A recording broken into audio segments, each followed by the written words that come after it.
안녕하세요. 4월 11일 주식 정리해드리는 주정남. 오늘도 시장 정리부터 먼저 시작해보도록 하겠습니다. 자, 들어가기 전에 구독과 좋아요 한번 부탁드리고요. 지금 어떤 내용 나오고 있는지 하나씩 살펴보도록 하겠습니다. 일단 뉴욕 증시 보면 솔직하게 얘기해서 악재고, 오늘 나온 요 내용 때문에 원래 생각했던 것보다 몇 달은 조금 더 안 좋은 흐름이 이어질 수 있을 것이다 라고 생각을 해야 될 것 같아요. 자, 무슨 내용이 나왔냐면 3월달 CPI, 그러니까 소비자 물가지수가 발표가 되었는데 0.4%로 예상치 상회되는 모습이 보여지게 되었습니다. 근데 물가가 이렇게 높아졌다라는 건 우리는 생각을 해야죠. 뭐? 야, 이거 금리 인하를 한다라는 근거 자체가 물가가 잡힌다라는 부분 때문이었는데 물가가 높아져? 그럼 인하에 대한 확률은 떨어지는 거 아닐까? 이게 실제로 관련 내용 나오자마자 6월달 금리 인하에 대한 확률 계속 60% 전후로 왔다 갔다 했었잖아요. 17%까지 빠졌고요.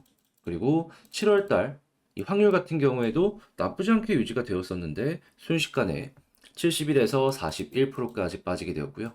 그리고 이제 9월 FOMC 같은 경우에도 90%가 넘는 확률이 있었는데 65.8%까지 금리 인하에 대한 확률이 떨어지게 되었습니다. 자, 근데 몇몇 분들은 이렇게 얘기하실 거예요. 이거 원유의 가격이 좀 올라가가지고 이런 모습을 보여주는 게 아니냐. 물론 이것도 영향이 없다라고 하진 않겠습니다. 하지만 에너지와 식음료, 이 변동성 큰 두 가지를 제외한 근원 CPI라고도 있거든요. 이것도 보면은 딱 전월 대비 0.1씩 올라갔어요.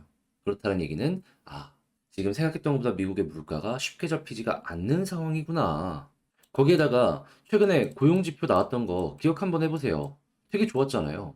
아니, 저는 이 고금리에서 실업률이 줄어든다라는 건 상상도 못했는데 당시에 3.9였나 3.9에서 3.8로 떨어졌던 걸로 기억을 하거든요. 임금 상승률도 증가를 했고 이 모든 것들이 이제 미국의 기초 체력이 너무 단단해서 생긴 어마어마한 이러한 이제 흐름이지 않을까. 다만 이러한 움직임들 자체가 증시에는 부담이 될 수밖에 없는 것이고 당연히 채권부터 해가지고 다양한 부분에 부담으로 작용이 되고 많은 기관들의 투자에 이제 재조정들이 하나씩 보여줄 수밖에 없겠죠. 그래서 바로 이 이후에 나타난 움직임이 뭐냐면 경기의 바로미터라고 볼 수 있는 10년물도 한번 보면은 어떤 모습이 보여지게 되었냐. 일단 가격이 빠지는 건 물론이거니와 이제 입찰 관련으로도 굉장히 많이 수요가 꺾이는 모습이 보여지게 되었습니다. 그러면 일단 요 관련해가지고 어느 정도 물가가 조금 더 잡히는 모습이 보여지지 않는다면 반등은 힘들겠구나.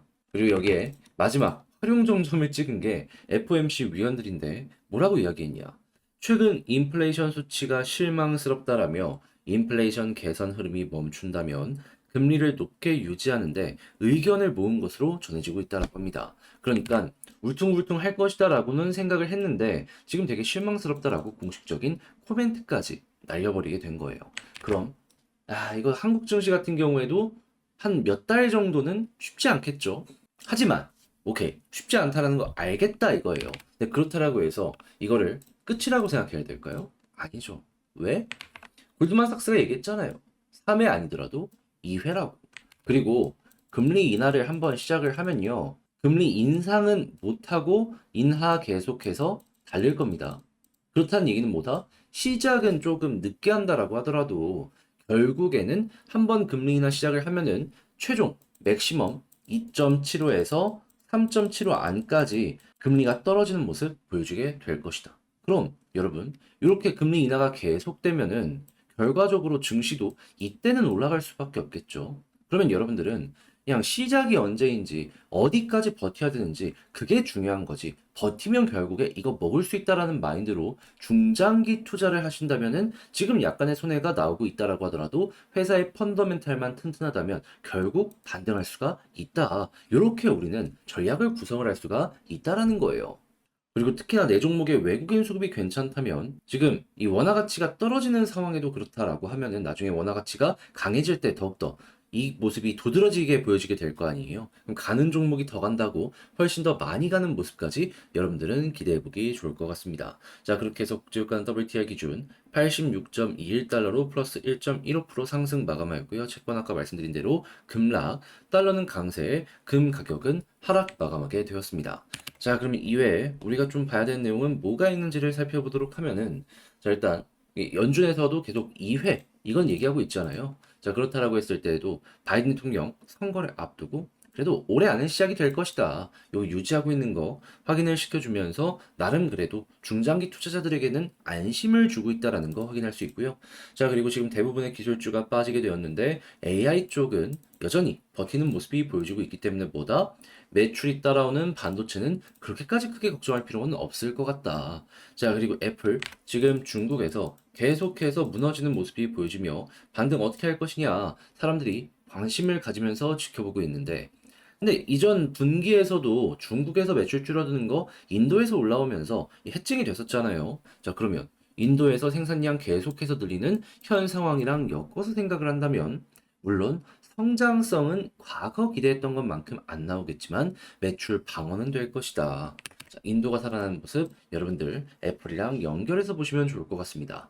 자, 그리고 월가서 테슬라 올해 판매 전망치 하향 잇따라 이런 부분 보여주고 있어요. 주가 2.9% 하락하게 되었다라고 내용이 보여지고 있는데, 자, 근데 이게 중국에 이 쏟아내니까는 테슬라가 조금 점유율을 뺏기는 이런 게 없지 않아 있거든요. 그런데 이 모습을 보면은 테슬라는 조금 힘들지언정 전기차 자체는 그래도 확장이 계속된다라고도 생각할 수 있기 때문에 부품을 만드는 우리나라 입장에서는 마냥 나쁘다라고 보기에는 애매하지 않겠습니까? 자, 그리고 지금 계속 이런 비슷한 모습들이 보여지고 있다 보니까는 미국은 물론이거니와 유럽도 중국의 이 덤핑 해가지고 점유율 뺏기는 걸 막기 위해서 규제하려는 모습 보여지고 있다라고 합니다. 중국 차별 조치라고 하지만 일단 이 중국 자국 내에서도 비슷한 걸 하다 보니까는 결국 EU가 원하는 대로 이 부분은 흘러갈 가능성이 높다라고 볼 수 있고, 당연히 반발되는 수혜를 누가 받을 수 있다. 중국 이외, 그러면서도 제조업 인프라를 갖고 있는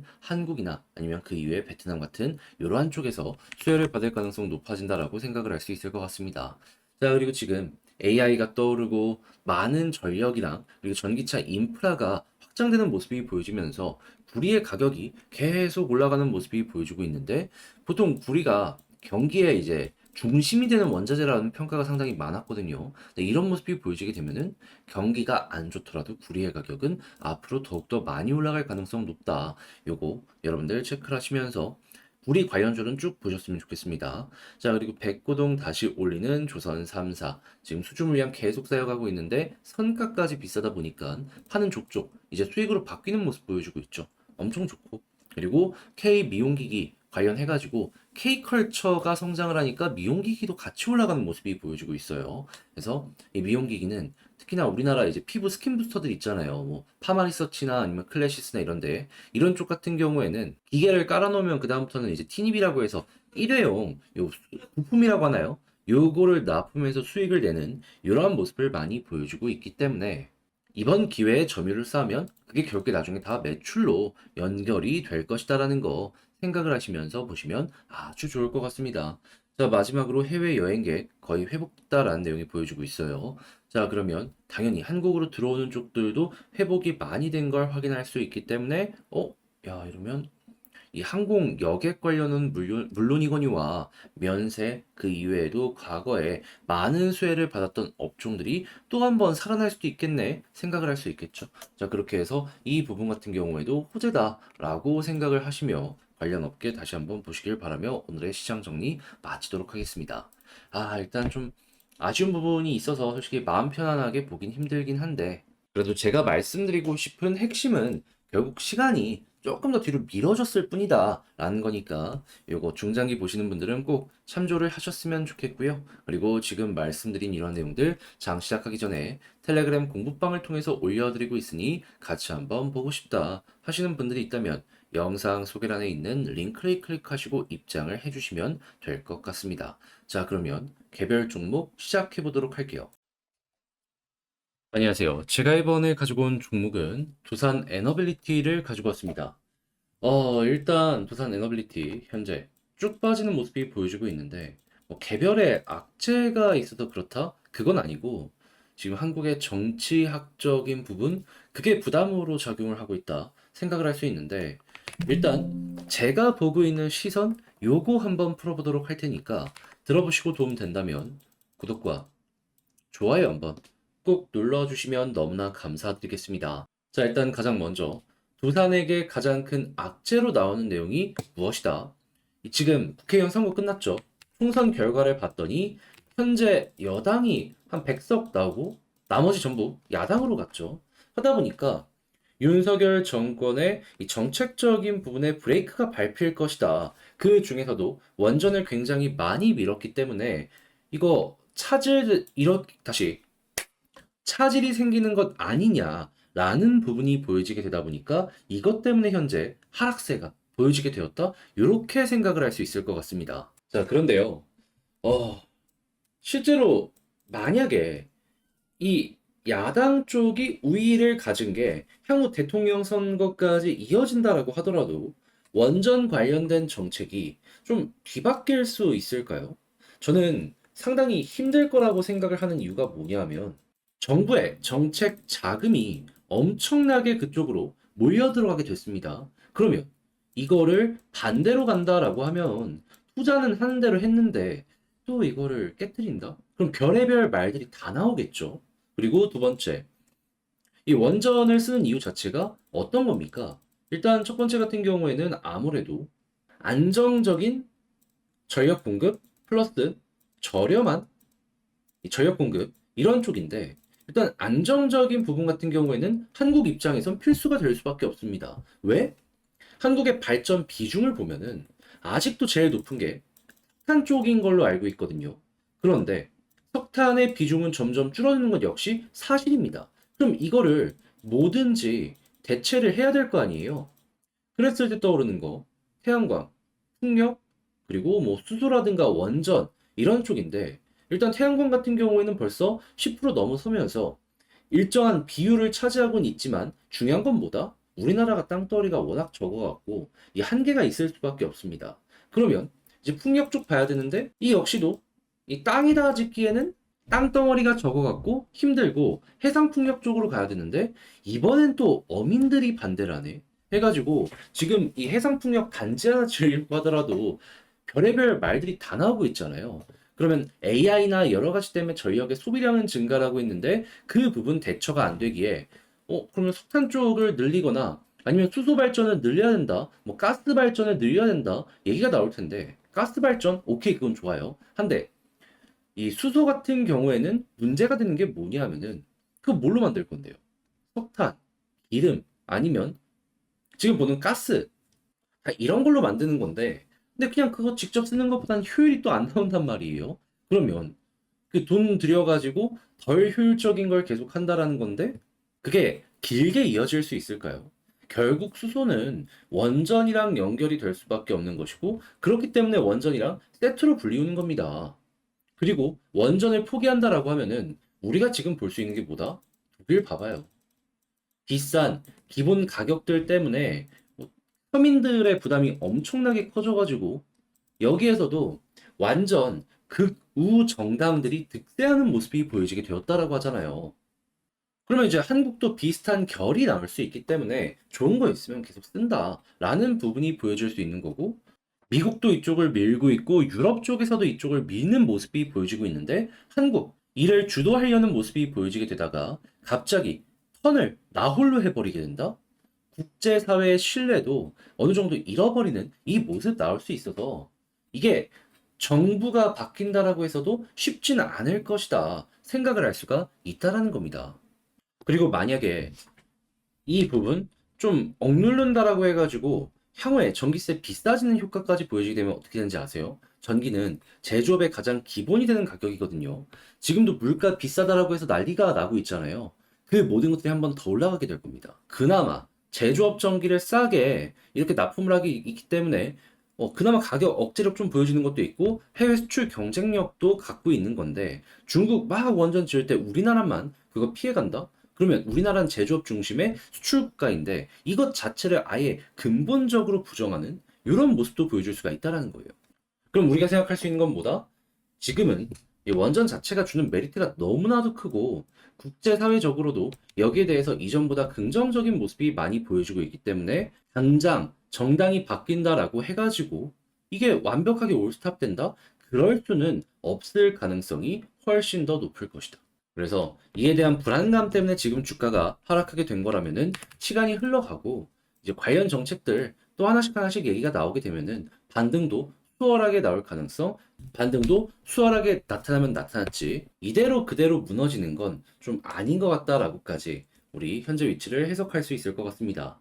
자, 그럼 현 상황에서의 수급과 차트를 한번 살펴보도록 하면은 일단 오늘 기관 쪽에서 마이너스가 많이 나오긴 했어요. 하지만 이 종목의 핵심 뭐라고요? 외국인. 근데 많이 매도가 나왔다라고 하더라도 이전에 매수했던 비중과 비교하면 어떻죠?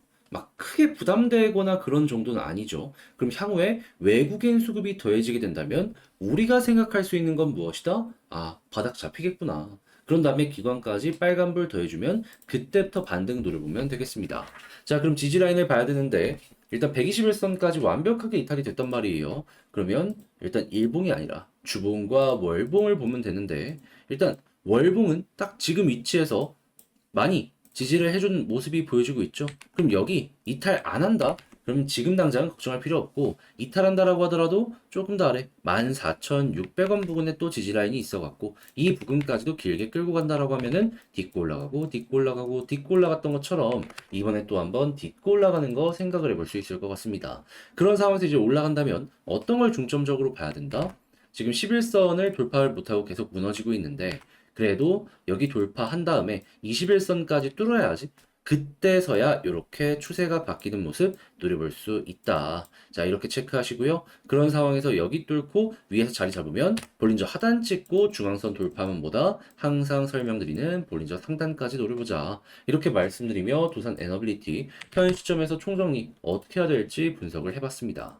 아, 지금 상당히 많이 힘드실 텐데 이건 저는 일시적으로 끝날 가능성 높다라고 판단을 하니 여러분들도 아예는 이렇게 생각하는구나 참고해 주시면 좋고요. 지금 본 걸 바탕으로 총정리하면서 영상 마치도록 하면은 일단 첫 번째 총선 관련 내용 때문에 하락하는 모습이 보여지게 되었지만 그래도 결국 원전의 매력은 지금 당장 우리 삶의 팍팍함이랑도 확실하게 메리트 있게 이제 연결되는 부분이 있다 보니까 야당이라고 이거 쉽게 포기할 수는 없을 것이다. 그리고 수급적인 부분 봤을 때 외국인 1순위 보시고요. 지지라인 같은 경우에는 주봉과 월봉 제가 아까 포인트 잡아드린 거 확인하시고 그리고 올라간다라고 했을 땐 11선 돌파하면 21선까지 뚫는지 보고 모두 다 뚫게 된다면 볼린저 밴드 상단까지 한번 쭉 치고 가는 거 노려보셨으면 좋겠습니다. 자, 이렇게 해서 두산 에너빌리티 현 시점에서 어떻게 살펴보면 좋을지에 대해서 분석을 맞춰봤는데 어떻게 여러분들께 도움이 되었을지 모르겠습니다. 힘드시더라도 화이팅 하셨으면 좋겠고요. 이상 주식 정리해드리는 주정남이었으며 여러분들 모두 오늘도 좋은 하루 되셨으면 좋겠습니다. 감사합니다. 최근 장이 빠르게 바뀌고 하락 종목의 수가 상승 종목의 수보다 많아지고 있고 그러다 보니까 여러분 점점 투자하기 힘드시죠? 하지만 그런 어려운 여건 속에서도 저희 멤버십 종목은 상당히 이 공부한 것 대비 수익률이 굉장히 괜찮았는데 오늘은 특히 최근에 공부했던 종목 위주로만 한번 말씀을 드려볼까 합니다. 우선 3월 27일 분석해서 언급드린 엔캠 현재 상승 여력이 더 있어 보이는데 이 말씀드린 이후에 50% 이상 올라가는 모습이 보여지게 되었습니다. 정말 축하드리고요. 그 다음 종목이죠.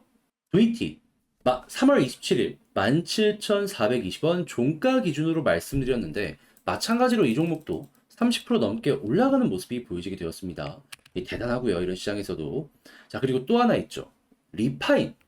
이것도 수급 차트 상승 여력 대단히 높다. 4월 괜찮다. 이렇게 말씀드렸는데 자, 3월 27일 공반 이후에 9,500원 종가 기준 10% 이상 올라가는 모습이 보여지게 되었습니다. 어려운 시장에서 이 정도면 여러분 충분히 만족을 하실 수 있으셨겠다. 이거 자신있게 말씀드릴 수 있을 것 같습니다. 이 밖에도 멤버십 공부 종목 중에서 수익 난 거 최근에 굉장히 많고 현재도 준비를 하고 있는 종목들 굉장히 많이 보여주고 있는데 혼자 할 때 정말 종목 발굴 어렵다. 수급 차트 분석이 야 이거는 맞나 싶은 순간이 많다라고 하시면요. 멤버십에서 종목 발굴 및 공부 종목 이거 같이 하고 있으니까 저와 함께 참여해 보셨으면 좋겠습니다. 그래서 이를 함께 한번 해보고 싶다라고 하시는 분들이 있다면 이 영상 이쪽에 이 가입 있잖아요. 이 버튼 한번 누르시고 그 다음에 주에 한 번씩 올라오는데요. 참고해서 저와 함께 좋은 시간 보내보셨으면 좋겠네요.